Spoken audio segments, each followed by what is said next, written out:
Olá, você que nos acompanha aqui no canal do Instituto Brasil Israel. Como em toda sexta-feira, estamos aqui com a Daniela Kresh para mais um Expresso em Israel. E com a semana, né, Dani, muito agitada em Israel, como nos últimos meses. E a gente começa o programa falando de uma triste realidade, né, que é o aumento dos atentados na Cisjordânia, né? Na verdade, a gente vai falar do aumento da quantidade de ataques terroristas contra israelenses, né? Ou contra moradores de Israel, ou cidadãos de Israel. Nesse caso, quando eu falo cidadãos de Israel, também inclui aí moradores israelenses da Cisjordânia, né? Que não estão em Israel propriamente dito, mas são cidadãos de Israel. Então, na verdade, é o número de atentados terroristas contra israelenses ou pessoas que moram em Israel e cidadãos de Israel, que também podem morar na Cisjordânia, enfim, confusão. Atentados terroristas. Esse ano chegou a 34 mortos, tá? Entre civis e militares, civis inocentes, soldados que não estavam em seu... Né, fazendo, né, no cumprimento do dever, mas foram mortos. Quer dizer, o número de atentados terroristas foi muito grande, com 34 mortos. Esse é o maior número desde 2005. Então, você tem aqui quase 20 anos, né, em 18 anos, desde o fim da segunda intifada israelense em 2005, não tinha tantos atentados terroristas. O número de atentados mesmo, segundo uma ONG chamada Aqsalá, da Cisjordânia, eu não sei direito se essa ONG, né, da onde ela pega os dados, mas segundo essa ONG, teve 3.500 ataques terroristas palestinos. Mas eu acho que eles incluem aí gente jogando pedra. Eu não sei o quanto que é atentado terrorista, uma pedra, talvez pedra também é perigoso, pode matar, a gente sabe disso, mas 3.600 me parece um número assim que inclui muita coisa, né? Mas dá para a gente ver que é um número muito grande, né? Em termos, se a gente chegar dividir esse número em grupos, né? Então, por exemplo, teve 100 tiroteios, 100 ataques com armas contra judeus ou israelenses, né? Teve 6 atropelamentos, teve 18 esfaqueamentos, quer dizer, então você já chega aí em coisas um pouco mais, em armas de fogo, armas brancas, coisa um pouco, realmente, a gente não está falando aqui de só pedrinha, né? Então, realmente foi um ano, está sendo, a gente não chegou no fim do ano, esse número de 34 mortos, a gente tem até um gráfico que a gente tem uma ilustração do canal 12, mostrando o gráfico, né? Você vê que 34 é esse que está riscadinho, branco e vermelho, né? Aí depois, ano passado, foi 31, sendo que 34 a gente não chegou, como eu falei, não chegou no fim do ano ainda, tá? A gente ainda tem uns 4 meses. E aí você tem 31 em 2002, 21 e 20, em 21 e 20, né, que 5 e 3 mortos, mas teve corona foi boa para essas coisas, né? Ninguém saiu de casa, então não teve tantos atentados.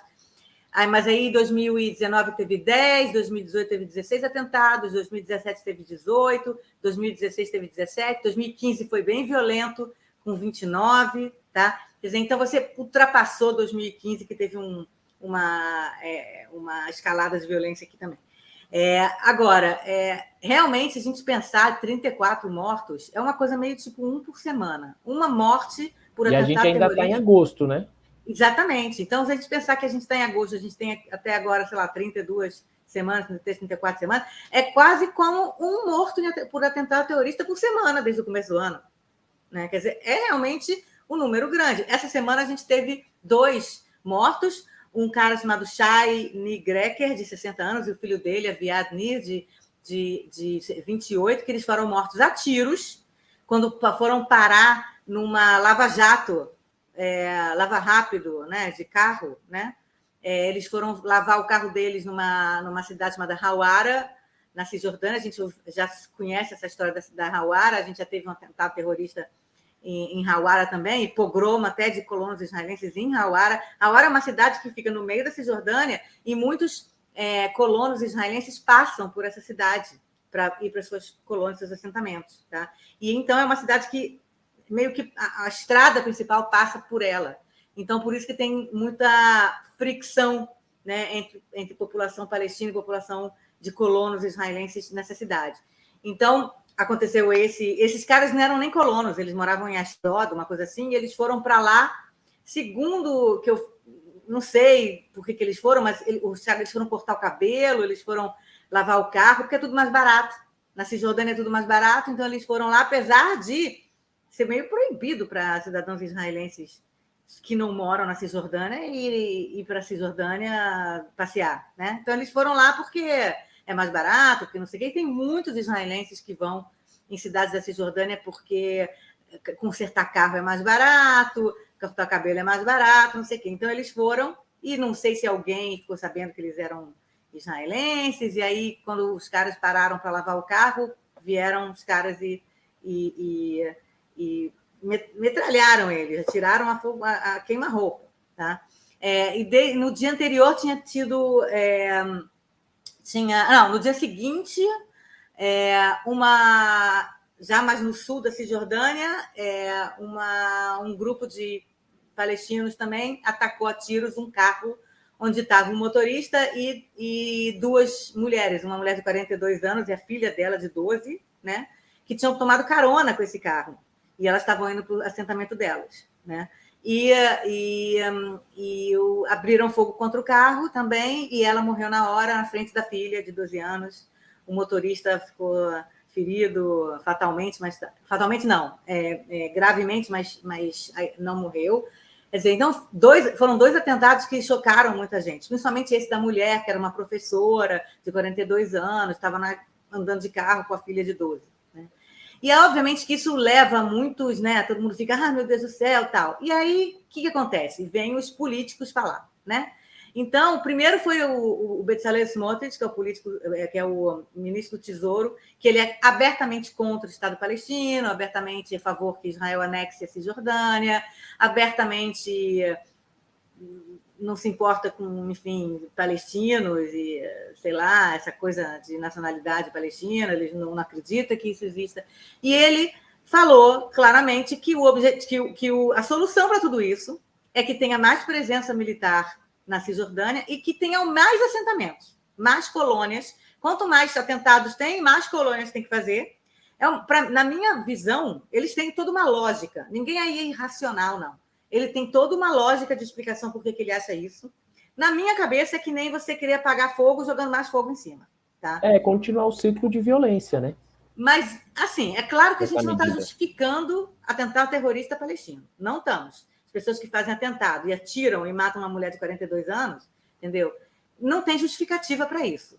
Mas, obviamente, existe aí todo um conflito nacional entre palestinos que querem sua autodeterminação e alguns judeus israelenses que acham que os palestinos não devem ter autodeterminação, que aquele lugar faz parte da autodeterminação judaica. Tá? E também tem uma visão... É difícil escolher as palavras, né? Porque eles mesmos fazem um desserviço para eles mesmos, mas tem uma visão aí de supremacia.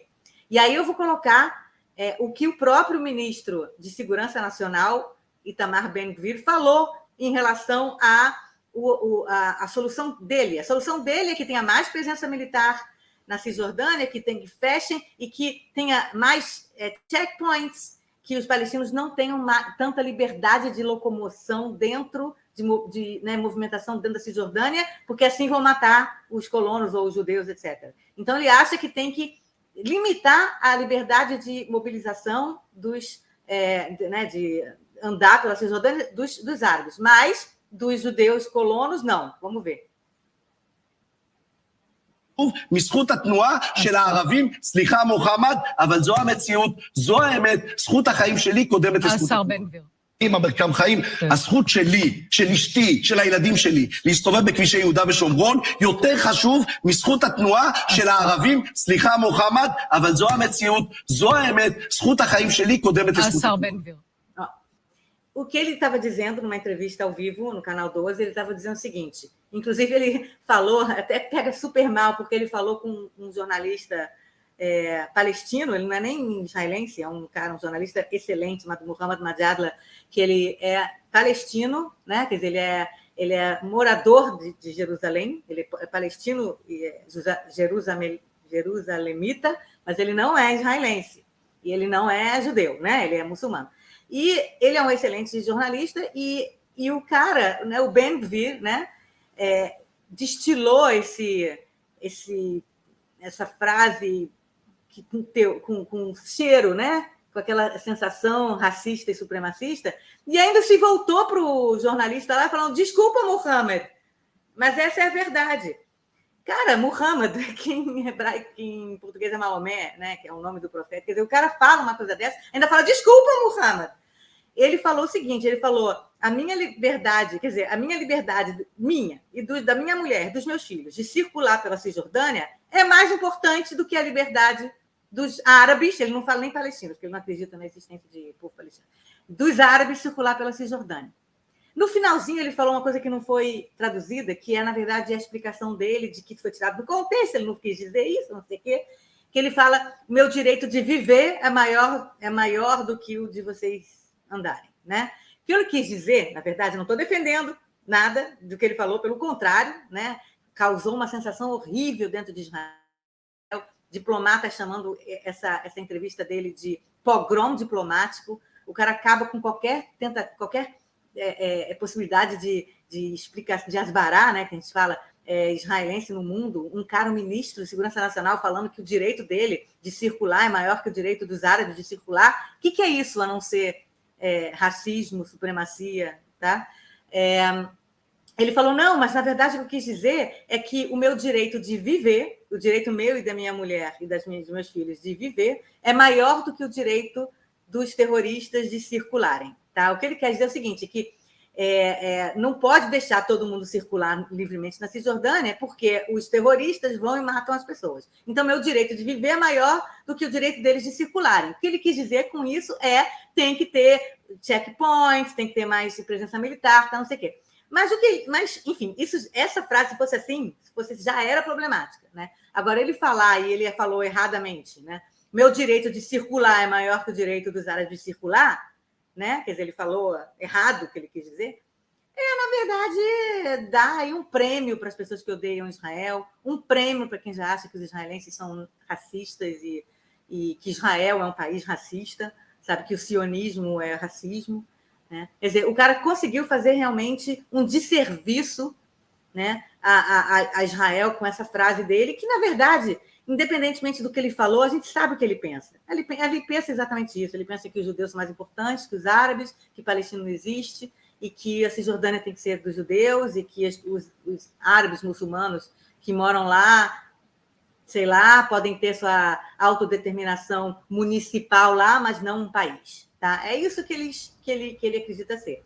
E aí até os Estados Unidos, né, Dani? Os Estados Unidos e a União Europeia se posicionaram contra a declaração de Ben Gvir, né? Ou seja, olha a forma, né, que o cara está colocando Israel perante ao mundo, né? Os Estados Unidos e a União Europeia, os Estados Unidos, os países da União Europeia, um bloco que são potências mundiais, e o cara faz um desserviço, né, a Israel fazendo esse tipo de declaração, né? Exatamente. O porta-voz da Casa Branca falou que é um absurdo, que não cabe ter racismo e ter supremacia, entendeu? A gente, obviamente, as pessoas que já chamam Israel de apartheid estão felizes da vida com isso em câmera, entendeu? O cara falando isso, o ministro de Segurança Nacional falando isso, como se ele representasse todos os israelenses, entendeu? Ele talvez represente realmente esse governo. O que fazer? Ele realmente representa, porque o Benjamin Netanyahu, o primeiro-ministro, não desabonou ele, não negou o que ele falou, não saiu e falou assim: não concordo com o que ele falou. Ele sabe muito bem, Netanyahu sabe muito bem falar isso quando tem alguma declaração que ele quer se afastar da declaração, ou daquele ministro, ou daquela ministra. Ele fala: não concordo, e vou conversar com a ministra, não é nada disso. Ele não falou nada, pelo menos até agora, tá? Quer dizer, então, esse silêncio do Netanyahu também está pegando muito mal. E aí, o que a gente tem? A gente tem pessoas que já fazem campanha contra Israel, né, em redes sociais, adorando, né, entre aspas, essa declaração. E aí você pode colocar o tweet da Bella Hadid, daquela modelo, né, que ela já faz uma campanha contra Israel sempre quando ela pode. E ela colocou o cara falando, né, o Ben Gvir falando: meu direito, o direito da minha mulher, direito dos meus filhos, é maior do que não sei o quê. E ela escreveu como pode, nesse momento, nesse lugar, nesse tempo, em 2023, alguém ser tão supremacista, destilar tanto ódio, tal, não sei o quê. E o Ben-Gvir, que é uma pessoa, né, tem assim uma certa racionalidade que tem que ser estudada, eu acho que pelos cientistas, né? Ele resolveu bater boca com a Bella Hadid, respondeu que absurdo você achar, não é nada disso. E aí, obviamente, né? The usual suspects. Quem são os maus? É a imprensa, é os blogueiros, é a esquerda internacional, whatever, entendeu? Quer dizer, então não é ele que fez besteira, não é ele que colocou os pés pelas mãos, falou uma coisa absurda na televisão, não é ele que não tem instintos diplomáticos, entendeu? Para falar uma coisa dessa na televisão, e agora não aceita as respostas, as consequências do que ele mesmo falou. E indo nesse assunto aí, né, Dani, que você trouxe, que é o aumento do número de atentados contra judeus na Cisjordânia, esse ciclo de violência também, do outro lado, e aí já entrando no segundo assunto, a gente tem um aumento também no número de mortos dentro da sociedade árabe, né, que é um número gigantesco nesse ano, que assim como foi colocado aqui em relação aos judeus israelenses, né, vítimas de atentado na Cisjordânia, a gente está apenas em agosto infelizmente, a gente tem números recordes aí praticamente dentro desse ciclo de violência, né? Uhum. Só que queria deixar claro que esse número de 34 não só são mortos judeus na Cisjordânia, são mortos judeus ou israelenses ou pessoas que não são nem judeus nem israelenses que estavam em Israel nesse momento, que acho que teve turista, acho que teve trabalhador estrangeiro também, mortos na Cisjordânia e em Israel. Tá? Então, atentados terroristas na região toda, em Israel e nos territórios palestinos, na Cisjordânia. Mas, realmente, como você falou, violência, o clima de violência em Israel está muito grande, principalmente desde que esse governo tomou posse no final de dezembro do ano passado. Não que não houvesse já, né, esse climão aí com os palestinos, obviamente, né, um conflito que está há 100 anos, existe e que a gente nunca consegue resolver, e questões também internas dentro da sociedade israelense, óbvio, né, que há conflitos e questões internas e tudo, mas esse ano está chegando todos os recordes do Guinness, né? Então, a gente está primeiro essa questão dos atentados, né? Como eu falei, 34 mortos, que é o maior número em quase 20 anos, e agora o que a gente vai falar é do número de mortos na sociedade árabe-israelense. Como se sabe, os israelenses, dos israelenses, 75% são judeus e 25% não são judeus em Israel, tá? Tem gente que não entende, que acha que é só judeu aqui em Israel, não é.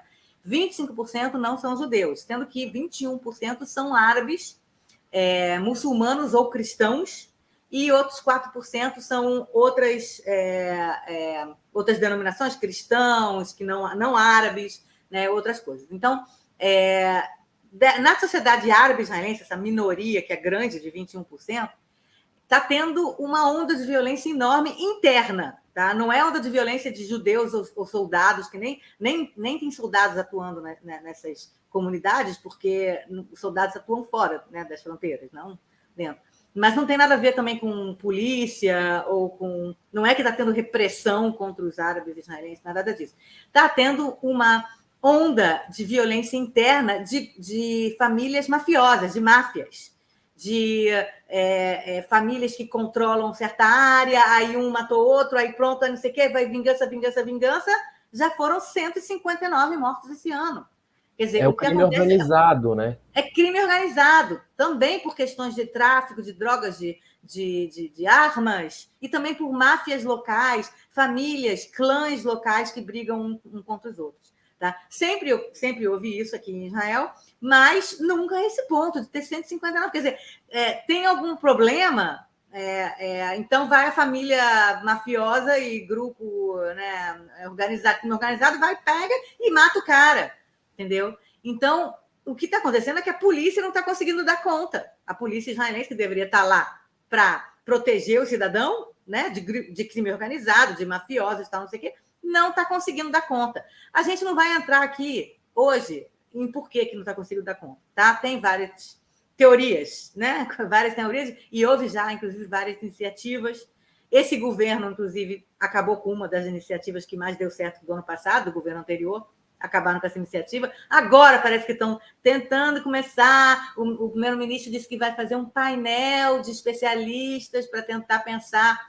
Enfim, o fato é que não há, a polícia não está lá presente e ajudando a proteger os cidadãos, e os cidadãos árabes e israelenses estão desesperados, inclusive falando, a gente quer a presença policial, a gente quer, inclusive, a presença do serviço secreto, do serviço do Shin Bet, né, do Serviço de Segurança Interno, a gente quer a presença de agentes do Serviço de Segurança, a gente quer tudo, porque a gente não está conseguindo mais. Se a gente pensa que, no caso dos atentados terroristas que eu falei no item anterior, foi um por semana, pensa em 159 pessoas mortas, não são 34 em atentados terroristas, foram 159 árabes e israelenses mortos a semana por esses conflitos de gangues e de crime organizado. Isso aí dá 5 por semana, ou mais. Tá? Quer dizer, então, essa semana teve 2 casos terríveis de 2 políticos, já que chegou, inclusive, a políticos. Antes era mais assim, tipo, né, o traficante, o cara da família e tal. Essa semana foi o diretor-geral da cidade de Tira, que é uma cidade bem importante, árabe-israelense, que foi morto. E teve um cara que era a candidata a prefeito da cidade de Abu Sinan, que é uma cidade mista de árabes e muçulmanos e drusos, e muçulmanos cristãos também. É um cara chamado Razi Saab, que foi morto também, com mais 3 pessoas, 4 pessoas, um massacre. Tá? Então, essa semana já teve. Essa semana foram 5 mortos, e essa é a média da semana, de cada semana.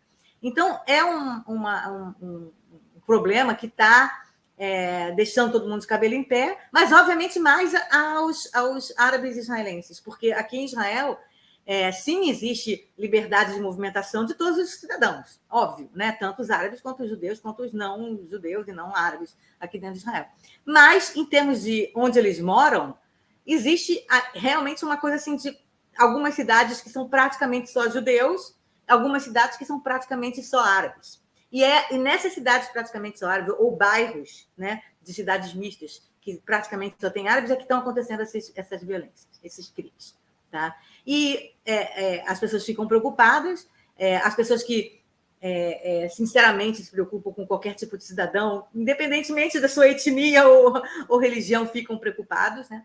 E as pessoas que são mais assim, dane-se eles, né? Que nem a gente falaria aqui no Brasil, os caras da comunidade, os caras não sei o quê, ficam preocupados que essa violência vá chegar às cidades grandes, vai chegar às cidades judaicas, né? Quer dizer, então, tem uma preocupação, mesmo que seja uma preocupação de pessoas sinceramente preocupadas com essa minoria, ou pessoas que estão, na verdade, preocupadas com si mesmos, né? Mas existe aí realmente uma preocupação muito grande.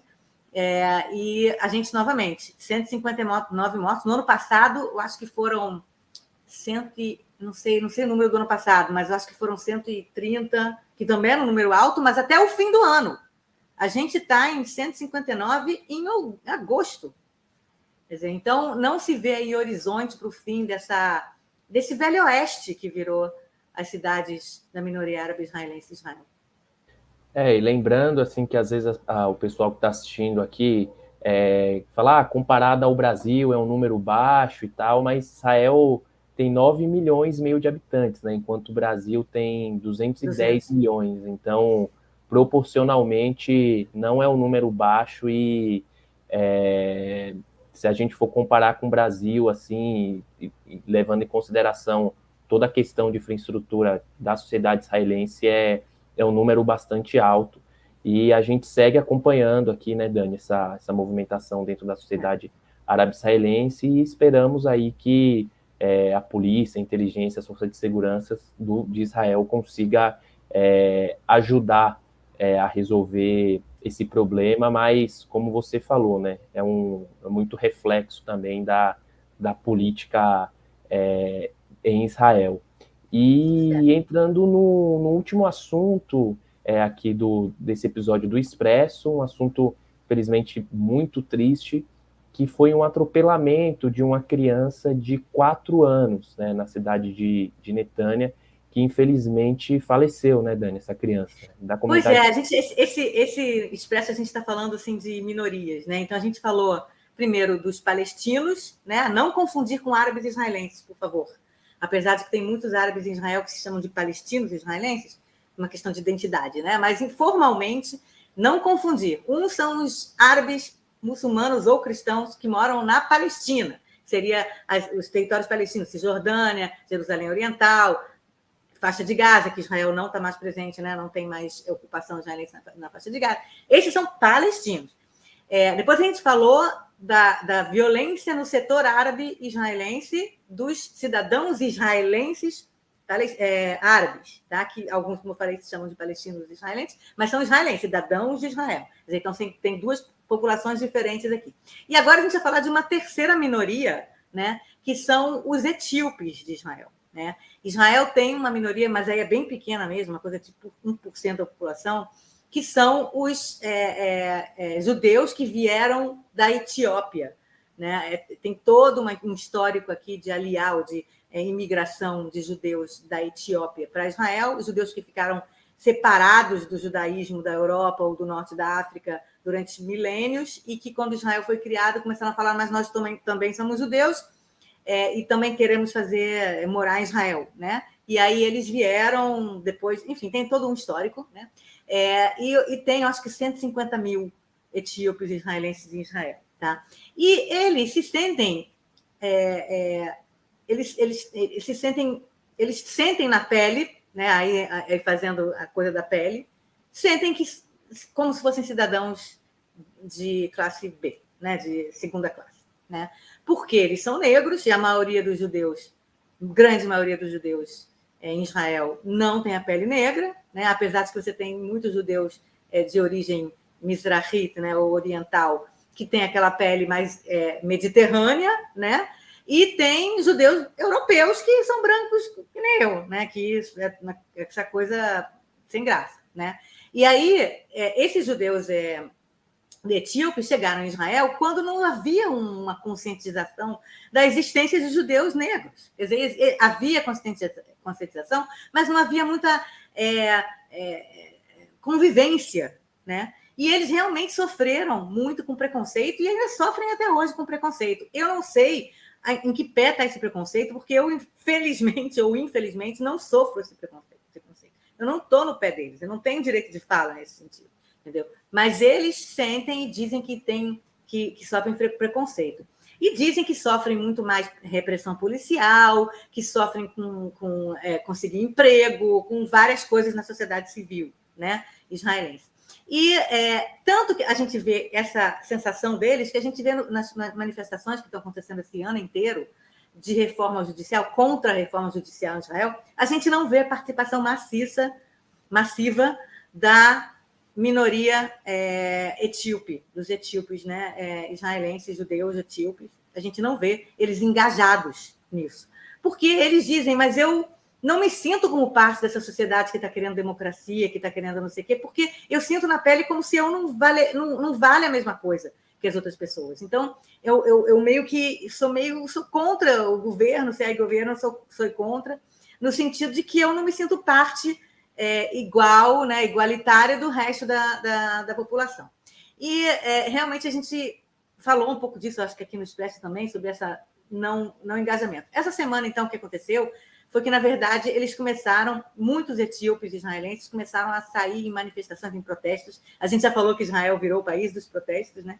Então, eles saíram em manifestações e protestos que, na verdade, eu considero que a desculpa foi um caso terrível de atropelamento que aconteceu em Natânia, como você falou. Um menino, você pode botar a foto do menino aí, um menino chamado Rafael Adana, de 4 aninhos, muito fofo, e ele estava andando com o avô dele em Natânia, e parece que, segundo a polícia diz, ele saiu correndo, porque o lugar onde ele foi atropelado não tinha lugar marcado para as pessoas passarem, cruzamento, entendeu? Então, ele realmente ou caiu ou tentou cruzar a rua num lugar que não era para cruzar, e uma senhora de 80 anos atropelou. Tá? E é muito triste, né? Um menino de 4 anos e tal, muito triste a família. Mas o que aconteceu foi que, como era uma senhora branca, de 80 anos, que não parou, né? O problema dela é que ela não parou, ela não parou para prestar assistência. Ele morreria de qualquer maneira, ele morreu imediatamente, né? E ela também, segundo a polícia, não teve culpa do acidente, porque ela não conseguiria parar de qualquer maneira, tá? Então, é uma tragédia, só que o que aconteceu foi que ela não prestou assistência, ela não parou com o carro dela, continuou a andar, tá? Segundo ela disse para a filha dela, que também está sendo acusada, de como se estivesse no carro também, e a filha já provou que não estava no carro, ela achou que tinha batido numa motocicleta e ela ficou com medo e saiu correndo. Né? Tem as pessoas que não param por temor, né? E continuam andando. E ela ficou nervosa e continuou andando. E aí, o que a comunidade etíope de Natânia e do resto do país começaram a falar? Uma espécie de teoria conspiratória.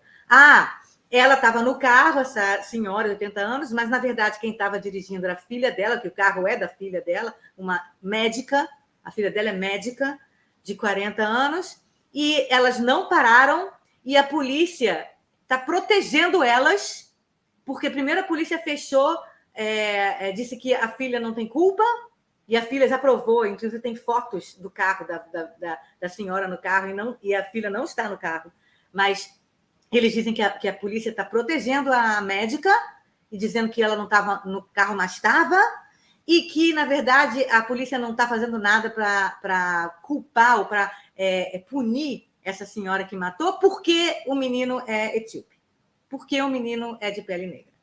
Tá? E a polícia fica tentando falar, não é por isso, não tem nenhum... Não é... segundo as circunstâncias, as testemunhas, não sei o quê, o menino realmente cruzou numa hora, não sei o que, na frente do carro, ela não tinha como parar, e ela vai ser indiciada por não ter parado para prestar ajuda. Isso ela realmente vai ser indiciada. Mas leva tempo para o indiciamento. Né? Ela está acho que em prisão domiciliar, uma coisa assim, sei lá. Entendeu? Então leva tempo para o indiciamento. Mas ela não vai ser indiciada por morte ou por assassinato.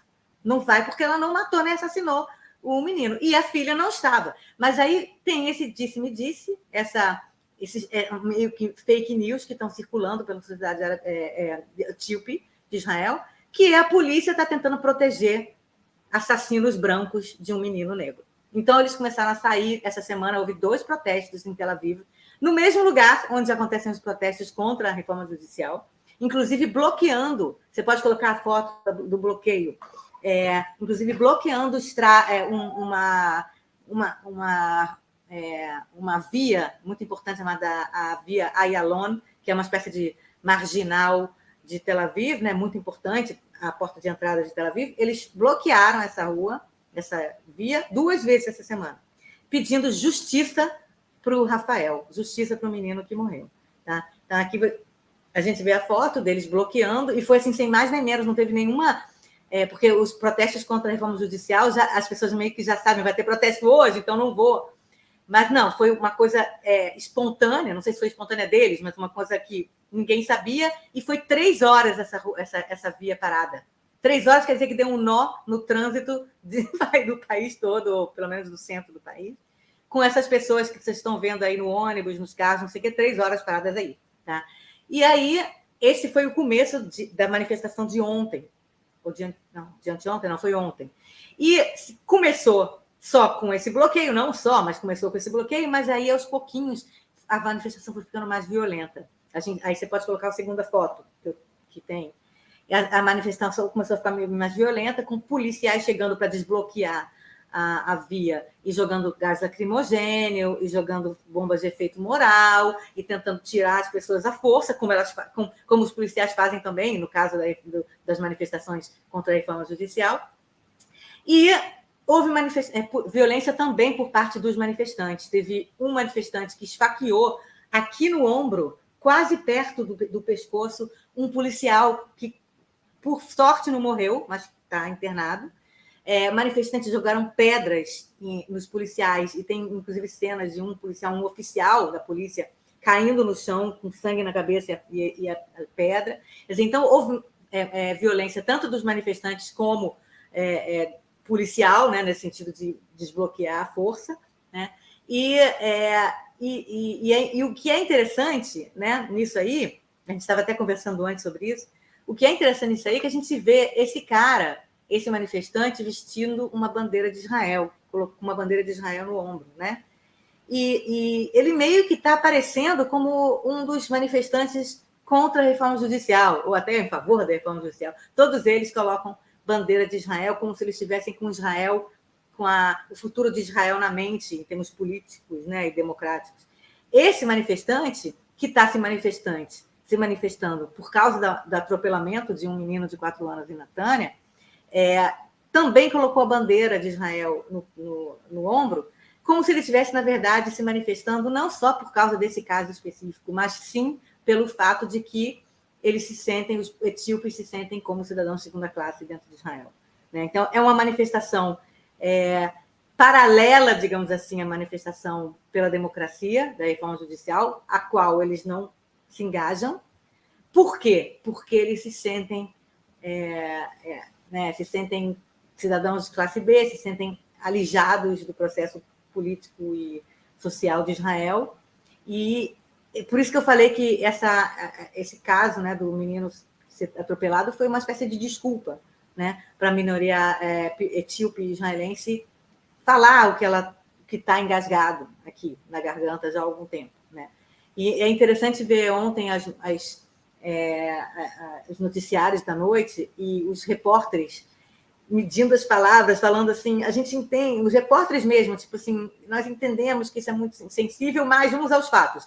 Foi uma senhora que atropelou, mas porque ele não sei o quê, a filha não estava, a polícia não está protegendo, quer dizer, tentando mostrar, olha, a gente entende a vontade de vocês de colocar para fora esse sentimento de vocês, mas esse caso é fake news o que vocês estão fazendo, entendeu?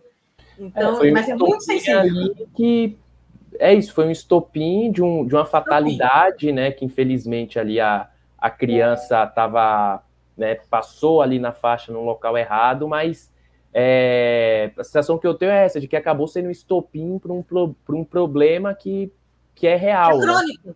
Que é crônico. Real, é crônico, entendeu? E, na verdade, eu até fico um pouco assim, pensando na família do menino, entendeu? Se eles, por um lado, devem estar assim, sentindo que o menino está sendo honrado pelo fato de que tanta gente está se manifestando, mas, por outro lado, meio que se sentindo um pouco usados, entendeu?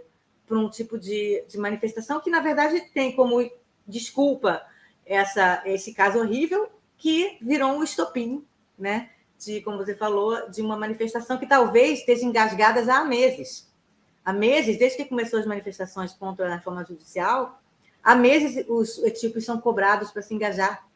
E eles não se engajam por causa dessa sensação que eles têm de que eles não fazem parte da sociedade da mesma forma que as pessoas que estão lá, os startupistas, os médicos, os pilotos, né, que estão se manifestando pela democracia, não sentem na pele deles o preconceito que eles sentem. É isso, a gente segue acompanhando aqui também as manifestações da comunidade etíope em Israel. Espero que tenha alguma reparação, né, Dani, para a família, porque perder uma criança de 4 anos não é fácil para qualquer pessoa. E a gente vai acompanhando aqui como que vai se dando essas outras mobilizações. E na sexta que vem a gente volta com mais um Expresso. Obrigadão, Dani. Sensacional. Obrigada a você, João. Obrigada a todo mundo que escutou aqui até o fim. E eu espero que eu tenha esclarecido algumas das questões que aconteceram essa semana. Eu confesso, eu sei que essas questões são todas muito complicadas. E se não deu para entender tudo, eu acho que é só o começo. De repente dá para tentar investigar um pouco mais na internet.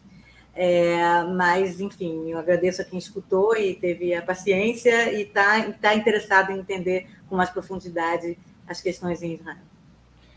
E é isso, a gente fica por aqui. Até sexta-feira que vem. Tchau, tchau. Tchau.